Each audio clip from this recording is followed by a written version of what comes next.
Now, in this video, I just want to compare certain cases in Jamaica and the case them in St. Lucia.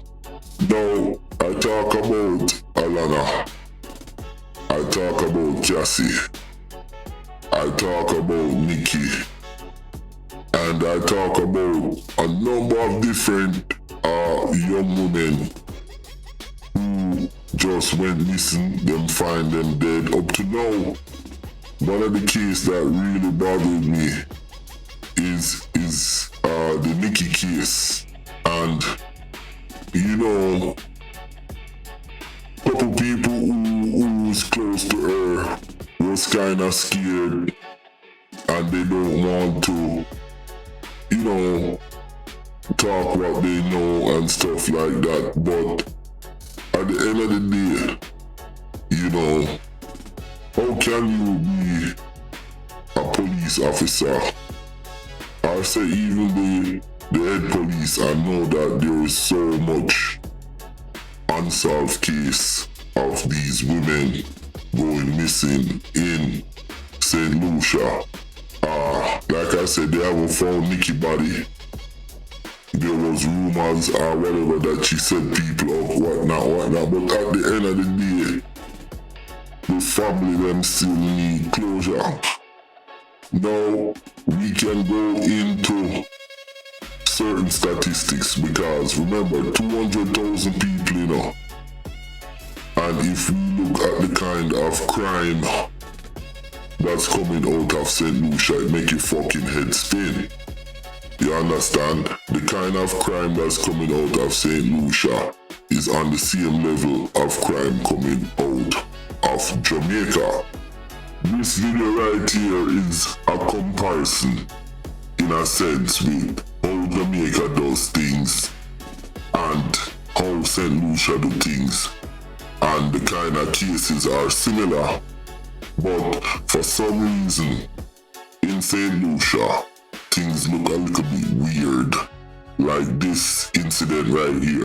God revealed that the police have so far been unable to locate that piece of evidence. We had to follow up with the exhibit room and also the Special Service Unit AMRI. And as we speak today, we are not in a position to have secured this exhibit. God says that Deleo's mother was informed about this latest development. At St. Lucia and that situation, where you literally have evidence in a case like that, where the young lady lost her life, walked out of the evidence room and they don't know where it is. Now, with that said, let's continue. I want to show you all a couple different clips from a situation in Jamaica where a young lady loses her life. And I'm going to show you guys the outcome and jump back into St. Lucia, because I just have to do some comparison, you know, and see what's going on and just let the facts speak for itself. Let's go. I am going to play, like I said, a couple clips from a documentary by the Jamaica Constabulary Force, which they did a good job on it. But this is the man on the left side, Beachy Stout, Mr. McDonald, and that's his wife, Tony.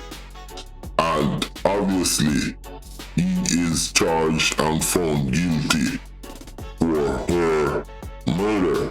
But I just want to play a clip and then I want to come back and say some stuff.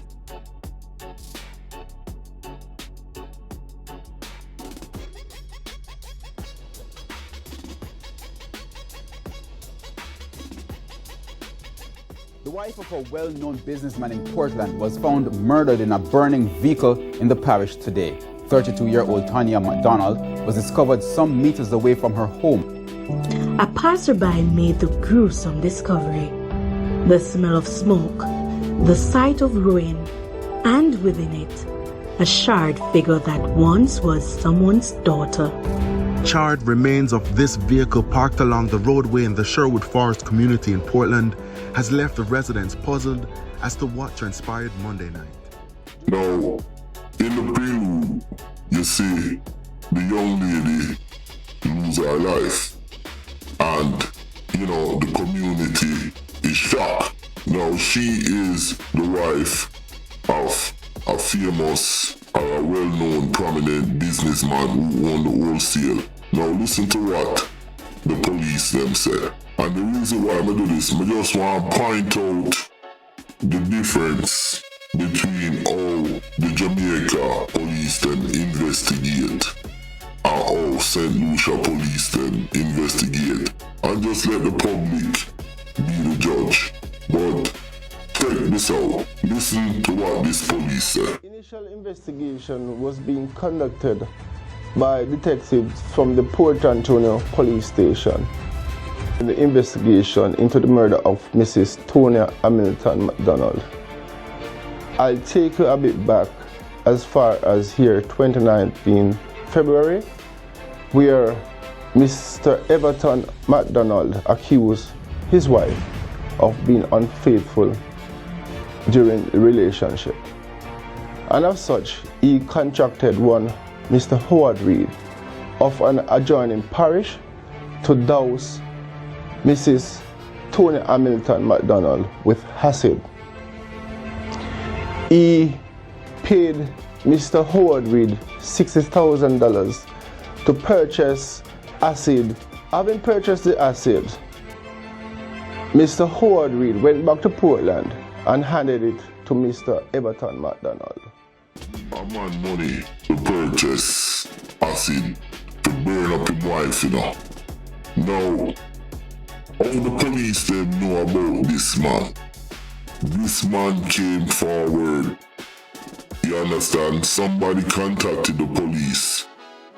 And this man came forward because he was ridden with guilt.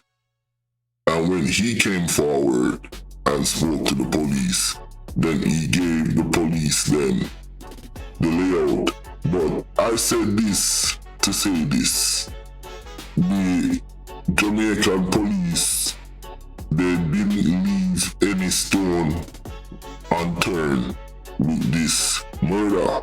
And there's couple women who get killed in Jamaica. And the man then who was accused of killing them, they're in jail and they're prosecuted and they're put in the public media so people can see that we have a system that's working and give us justice.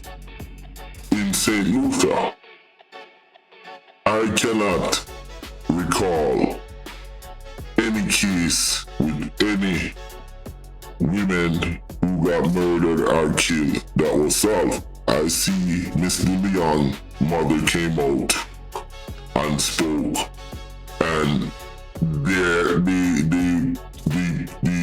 police commissioner said there was no case, the Glen was missing. All sort of thing you hear happening, and it's not just only for women, but what I'm saying, you have women who's judges, you have women in parliament, you have women in government, you have women as doctors, you have women in all sorts of society, as teachers, as mothers, and I'm saying it looks real bad, really bad that these women are going missing in St. Lucia and none of these cases are being solved.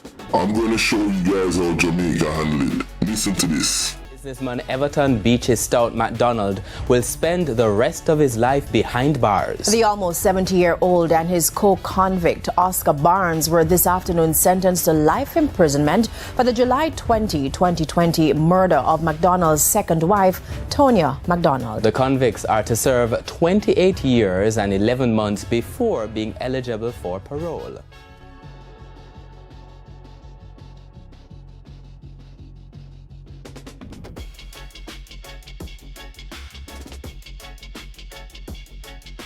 That brings me to this. Now, we see people start speak out in the community, saying that Dax is the baby father of this young lady. So that brings me to a wider national situation in St. Lucia where we see young women getting killed and disappear. So now you beg to think, is the guys them with money and clout and power doing all sort of stuff to these young women, and they're getting away with it because of a lax justice system? With that said, listen, my name is Countryman.